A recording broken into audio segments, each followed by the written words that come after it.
আসসালামু আলাইকুম রহমতুল্লাহ। আজ আমরা শবে কদরের নামাজের নিয়ম, শবে কদরের নামাজের নিয়ত ও দোয়া সম্পর্কে জানবো ইনশাল্লাহ। রমজান মাসের 21, 23, 25, 27 ও 29 রাতই সম্ভাব্য পবিত্র লাইলাতুল কদর। তবে 27 রাত অর্থাৎ 26 রমজান দিবাগত রাতকেই কদরের রাত হিসাবে বেশি গুরুত্ব দেওয়া হয়েছে। এই ভিডিও থেকে আমরা জানবো শবে কদরের নামাজের নিয়ম, কিভাবে পড়তে হয়, কত রাকাত পড়তে হয় এবং কিভাবে নিয়ত করতে হয় এবং কোন কোন দোয়া পড়তে হয়, আর এই রাতের ফজিলতই বা কি। তাই ভিডিওটি না টেনে সম্পূর্ণ দেখুন। শবে কদর ফার্সি শব্দ, সব শব্দের অর্থ রাত্রি। আরবিতে এই রাতকে লাইলাতুল কদর বলা হয়। আরবি লাইলাতুল এর অর্থ হলো রাত্রি। কদর শব্দের অর্থ হলো সম্মান, মর্যাদা, ভাগ্য, পরিমাণ ও তাকদীর নির্ধারণ। তাই আমাদের সব মুসলমানদের উচিত এই রাত ইবাদত বন্দেগীর মাধ্যমে কাটিয়ে দেওয়া।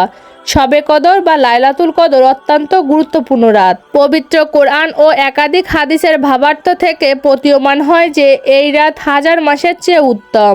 এই রাতে আল্লাহর অশেষ রহমত ও নিয়ামত বর্ষিত হয়। শবে কদরের নামাজের নিয়ম ও রাকাত সংখ্যা। শবে কদরের নামাজ হলো নফল নামাজ। এই নামাজ 2 রাকাত করে যত বেশি পড়া যায় তত বেশি কিন্তু সওয়াব হয়।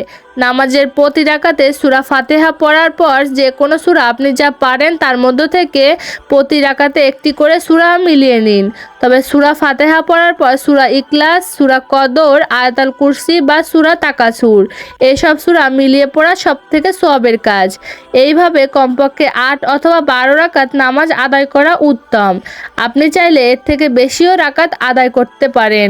যত বেশি রাকাত আদায় করবেন তত বেশি সওয়াব হবে। এছাড়াও সালাতুত তাওবা, সালাতুল হাজত, সালাতুল তাসবিহ নামাজও পড়তে পারেন আপনি।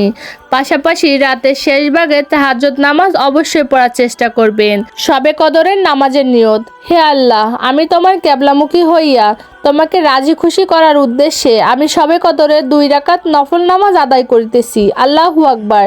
অথবা বলবেন, হে আল্লাহ, আমি 2 রাকাত নফল নামাজ আদায় করছি। আল্লাহু আকবার। লাইলাতুল কদর ইসলামের সবচেয়ে মহিমান্বিত একটি রাত। এই রাতকে বলা হয় হাজার মাসের চেয়ে উত্তম রাত। মহান আল্লাহ তাআলা এই রাত সম্পর্কে পবিত্র আল কোরআনে একটি পূর্ণ সূরা নাজিল করেছেন, যার নাম সূরা আল কদর। এই রাতে মহান আল্লাহ তাআলা মানুষের ভাগ্য নির্ধারণ করেন এবং অসংখ্য ফেরেশতা পৃথিবীতে নেমে আসেন। যে ব্যক্তি এই রাতে ইবাদত বন্দেগী করে, নামাজ পড়ে, আল্লাহর কুরআন তেলাওয়াত পড়ে এবং আল্লাহর কাছে ক্ষমা প্রার্থনা করে, আল্লাহ তার সকল গুনাহ মাফ করে দেন। সুবহানাল্লাহ। প্রিয় নবী হযরত মুহাম্মদ সাল্লাল্লাহু আলাইহি সাল্লাম বলেছেন, যে ব্যক্তি ঈমানের সাথে এবং সওয়াবের আশায় লাইলাতুল কদরের রাতে ইবাদত করবে তার পূর্বের সমস্ত গুনাহ ক্ষমা করে দেওয়া হবে। সুবহানাল্লাহ। শবে কদরের দোয়া।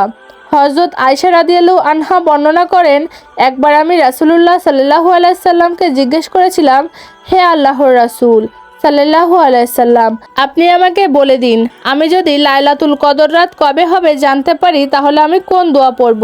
রাসূলুল্লাহ সাল্লাল্লাহু আলাইহি সাল্লাম বললেন, তুমি বলবে, আল্লাহুম্মা ইন্নাকা আফুউন তুহিব্বুল আফওয়া ফাফু আন্নি। অর্থ, হে আল্লাহ, আপনি ক্ষমাশীল, ক্ষমা করতে ভালোবাসেন, অতএব আমাকে ক্ষমা করে দিন। মুসনাদে আহমদ, ইবনে মাজাহ, তিরমিজি, মিশকাত। এছাড়াও আল্লাহ তাআলা ক্ষমা লাভের জন্য কুরআনুল কারীমে বান্দাদের জন্য অসংখ্য দোয়া তুলে ধরেছেন।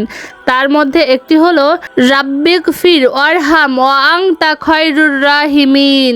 অর্থ, হে আল্লাহ, হে আমার প্রভু, আমাকে ক্ষমা করুন, আমার উপর রহমত বর্ষণ করুন, আপনি তো সর্বশ্রেষ্ঠ রহমকারী। সূরা মুমিনিন আয়াত 118। কিছু কিছু হাদিসে এই রাত সম্পর্কে কিছু লক্ষণের কথা উল্লেখ করা আছে। ইসলামের বর্ণনায় পাওয়া যায় এই রাত হবে খুবই শান্ত ও প্রশান্ত। খুব বেশি গরম বা ঠান্ডা এই রাতে হবে না। পরের দিন সূর্য কোমলভাবে আলো নিয়ে উদিত হবে। এই রাতের জন্য উত্তম কিছু আমল। নফল নামাজ পড়া, বেশি বেশি করে নফল নামাজ আদায় করতে হবে। কোরআন তেলাওয়াত পড়া, আর যারা কোরআন পড়তে না পারেন তারা কোরআন পড়া শুনবেন। ফোন স্ক্রল করে সময় নষ্ট না করে কোরআন তেলাওয়াত পড়া শুনবেন, তাহলে আপনি সমান সওয়াব পাবেন। দোয়া ও জিকির করা, বেশি বেশি জিকির করবেন।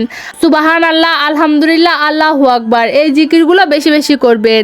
আল্লাহ তাআলা অত্যন্ত দয়ালু ও ক্ষমাশীল। আল্লাহ সেই বান্দাকে বেশি ভালোবাসে যে নিজের গুনাহের জন্য অনুতপ্ত হয়ে চোখের পানি ফেলতে ফেলতে তার কাছে ক্ষমা প্রার্থনা করে।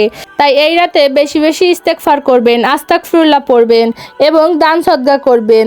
মানুষ হিসাবে আমরা প্রতিদিনের জীবনে ইচ্ছায় বা অনিচ্ছায় অনেক ভুল করে ফেলি, কখনো কথার মাধ্যমে, কখনো কাজে, আবার কখনো অন্যায় আচরণ করার মাধ্যমে। আমরা কিন্তু আল্লাহর নির্দেশকে অমান্য করি, কিন্তু মহান আল্লাহ তাআলা দয়ালু ও ক্ষমাশীল। তাই লাইলাতুল কদর এমন একটি মহিমান্বিত রাত যখন একজন বান্দা আন্তরিকভাবে তওবা করে, আল্লাহর কাছে গুনাহের জন্য ক্ষমা চায়, নিজের ভুলের কারণে অনুশোচিত হয়ে আল্লাহর কাছে নিজের ক্ষমা চেয়ে চোখের পানি ফেলায়, আর আল্লাহ তার সারা জীবনের সমস্ত গুনাহকে মাফ করে দেয়। হে রাব্বুল আলামিন, আমরা পাপী বান্দা আপনার দরবারে হাজির হয়েছি, আপনি আমাদের জীবনের সমস্ত গুনাহ খাতাকে মাফ করে দিন।